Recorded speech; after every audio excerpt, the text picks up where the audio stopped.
Welcome to Kenton Teaches. Enjoy the video. You start by confirming the exact security head. That determines the tool. Once identified, fit the correct driver snugly to prevent cam out. Place the piece in a clamp so nothing moves. Vibration causes stripping. If the head is corroded, apply a few drops of penetrating oil and wait 5–10 minutes to let it seep. Use gentle, steady pressure as you begin turning. Too much force early will damage the head. Keep your wrist aligned to maximize torque transfer. You move into the middle steps with controlled escalation. First, switch to a slightly larger driver or adapter to improve bite. That reduces slipping. If the bolt won't budge, briefly apply heat with a heat gun to expand surrounding metal, then reapply penetrating oil and wait.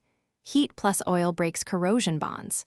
For stripped heads, use a left-hand drill bit to back the bolt out or use a spiral extractor. These remove material while turning the fastener counterclockwise. Work slowly and reevaluate grip. You finish by clearing debris from the hole and inspecting threads.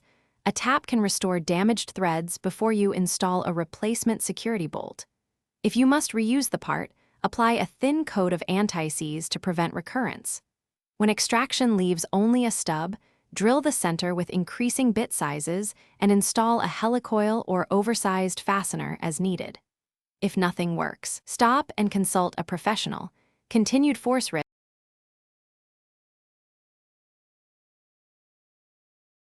Thanks for watching. Please subscribe if this video was helpful.